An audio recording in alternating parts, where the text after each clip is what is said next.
आज का मोटिवेशनल जो पॉइंट है वो ये है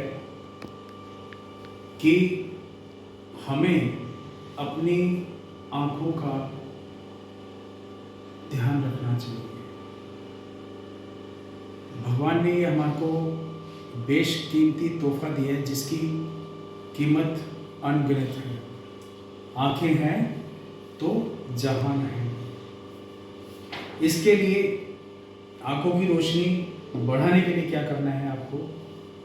अगर आप चाहते हैं कि आँखों की रोशनी दिन पर दिन आपकी बढ़े तो उसके लिए कुछ टिप्स बता रहा हूँ आपको। आप हरी इलायची होती है उसका सेवन करिए, और विंटर के टाइम में अगर आप मॉर्निंग वॉक पे जाते हैं सुबह, तो जो ओस होती है ना, जो घासों पे पड़ी होती है, उस पे नंगे पैर चलने की कोशिश करिए। उससे क्या होगा कि आपकी आंखों की रोशनी दिन प्रतिदिन बढ़ती चली जाएगी। क्लियर? और अगर कोई नॉन वेज लेता है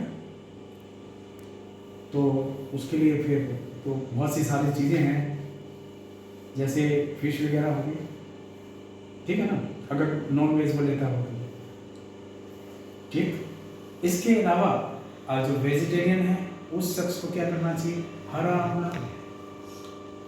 आंवला जो होता है उसका सेवन करना चाहिए। वेजिटेबल जूस पीना चाहिए। जैसे गाजर चुकंदर खूब डालिए, टमाटर डालिए, आंवला डालिए हरा उसमें, और थोड़ा सा एप्पल भी डाल दीजिए बीच में फ्लेवर के लिए। तो ये सब चीज़ें अगर आप लेंगे तो आपकी आंखें आपका बहुत समय तक, बहुत टाइम तक, यानी कि पूरी जिंदगी आपका साथ देगी।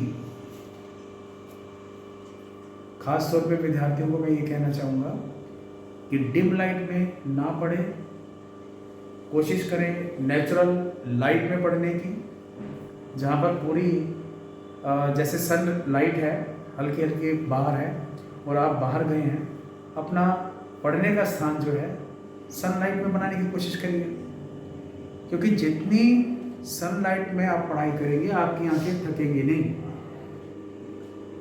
और आप देखेंगे खुले एटमॉस्फेयर में पढ़ाई करने का तो मज़ा ही कुछ हो रहा है। ठीक है ना? तो इन बातों का आप ध्यान रखिए, और इसके साथ साथ आंवले का मुरब्बा वगैरह खाइए। तो ये सब चीज़ें हैं जो आंखों की रोशनी बढ़ा देती है। सौंफ लीजिए, हरी सौंफ जो होती है ना, इन चीज़ों का सेवन ज़्यादा से ज़्यादा करिए। सौंफ और मिश्री खाइए। उससे क्या है कि आपकी आंखों की रोशनी बढ़ती चली जाएगी। हमेशा एक बात का ध्यान रखना, आंखों की एक बहुत खतरनाक बीमारी फैली हुई है, उसका नाम है ग्लूकोमा। वो ग्लूकोमा ऐसी बीमारी है कि जो अगर आपका पार्ट रोशनी का डैमेज हो गया वो रिपेयर नहीं होगा। अगर किसी इंसान को ग्लूकोमा हो जाए तो उसको समय पर दवाई डालनी चाहिए और आई सर्जन स्पेशलिस्ट से कंसल्ट करना चाहिए। उसमें किसी तरह की लापरवाही नहीं करनी चाहिए, नहीं तो एक स्टेज वो आ जाएगी, अगर लापरवाही हो गई हमेशा परमानेंट उस इंसान की आंखों की रोशनी जा सकती है। और आंखों की रोशनी बनी रहे उसके लिए अल्कोहल वगैरह, विस्की वगैरह इनका सेवन ना के बराबर, ताकि आंखों पे इसका बुरा असर ना पड़े। बस यही मुझे आज आपको समझाना है।